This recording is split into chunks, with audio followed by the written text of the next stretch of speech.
Assalamualaikum warahmatullahi wabarakatuh. Innal hamdalillah nahmaduhu wa nasta'inuhu wa nastaghfiruh wa na'udzu billahi min sururi anfusina wa min sayyiati a'malina may yahdihillahu fala mudhillalah wa may yudlil fala hadiyalah. Asyhadu an la ilaha illallah wahdahu la syarikalah wa asyhadu anna Muhammadan abduhu wa rasuluh. Amma ba'd. Saudara-saudaraku seiman, sekeyakinan yang dirahmati oleh Allah Subhanahu wa taala. Alhamdulillah, hari ini kita telah memasuki di akhir bulan Sa'ban. Satu kenikmatan yang luar biasa, karena insya Allah satu minggu lagi kita akan memasuki bulan suci Ramadan. Perlu kita ketahui bahwasanya bulan suci Ramadan adalah bulan yang penuh dengan rahmah, penuh dengan barokah, penuh dengan maghfirah. Maka sambut bulan suci Ramadan dengan penuh kegembiraan, dengan sukacita, karena kita hendak memperoleh pahala, memperoleh rahmah dari Allah Subhanahu wa taala. Dan salah satu perintah yang akan diperintahkan oleh Allah di bulan suci Ramadan adalah pelaksanaan puasa di bulan suci Ramadan. Sehingga Allah Subhanahu wa taala berfirman di dalam Al-Qur'an, A'udzu billahi minasyaitonir rajim. Bismillahirrahmanirrahim. Ya ayyuhalladzina amanu kutiba alaikumus siyam kama kutiba alal ladzina min qablikum la'allakum tattaqun. Firman Allah Subhanahu wa taala, hai orang-orang yang beriman, diwajibkan atas kamu berpuasa sebagaimana umat-umat sebelum kamu, supaya kamu menjadi orang-orang yang bertakwa. Biasanya ketika Allah memerintahkan kepada hambanya, itu menggunakan kalimat ya ayuhan nas, wahai manusia. Tetapi dalam perintah puasa, Allah menggunakan kalimat yang khusus, ya ayyuhalladzina amanu, wahai orang-orang yang beriman.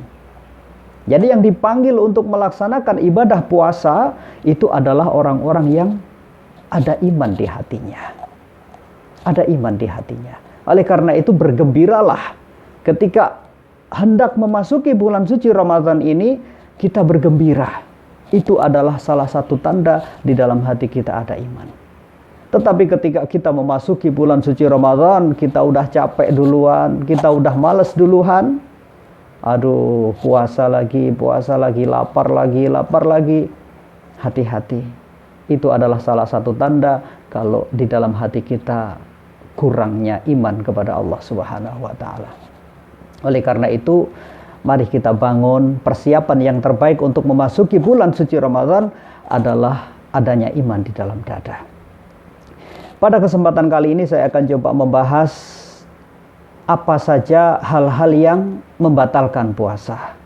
Ini fikih, ini penting, terutama kepada kita nanti yang akan melaksanakan ibadah puasa.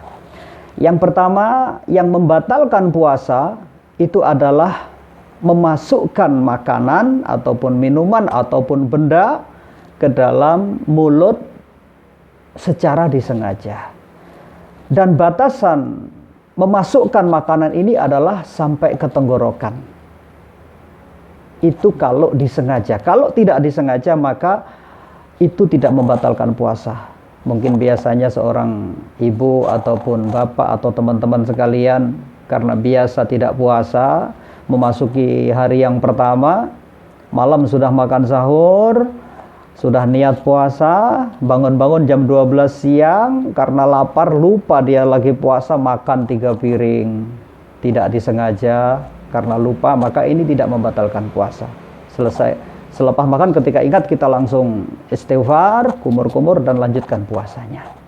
Dan batasan itu adalah di tenggorokan ya.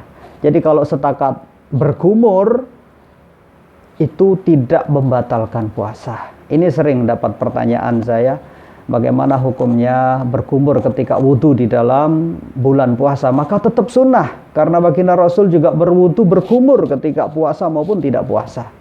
Kemudian juga banyak sekali pertanyaan para ibu, bagaimana seorang istri yang hendak memberikan persiapan masakan kepada para suaminya, kemudian dia mencicipi di lidahnya saja.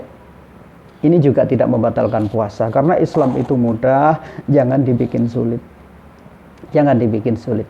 Artinya ketika kita cuma merasakan di ujung lidah saja kemudian dimuntahkan dan tidak ada yang masuk ke dalam tenggorokan, maka dia tidak membatalkan puasa. Dan yang perlu digarisbawahi juga bahwa yang masuk yang membatalkan puasa itu adalah pengganti makanan.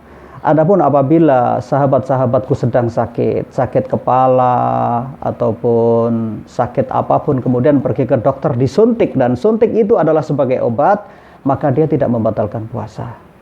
Dan juga kepada para BMI yang sering bertanya juga kepada saya, bagaimana hukumnya medikal, diambil darahnya Pak, apakah itu membatalkan puasa? Maka itu juga tidak membatalkan puasa. Silahkan diteruskan puasanya, seperti itu. Kemudian yang kedua, hal yang membatalkan puasa adalah muntah secara disengaja. Biasakan kita lewat, ada orang yang masak, kemudian baunya kita tidak suka, kemudian mual-mual pengen muntah. Kalau muntah ini tidak disengaja, maka juga tidak membatalkan puasa. Kemudian berhubungan intim dengan suami istri di siang hari secara disengaja, maka ini juga membatalkan puasa. Mohon maaf, ini majelis mulia juga mungkin bagi para pemuda maupun pemudi yang tidak kuat menahan nafsunya, kemudian dia melakukan onani ataupun masturbasi, ini juga membatalkan puasa. Kemudian haid, nifas, maka ini juga membatalkan puasa.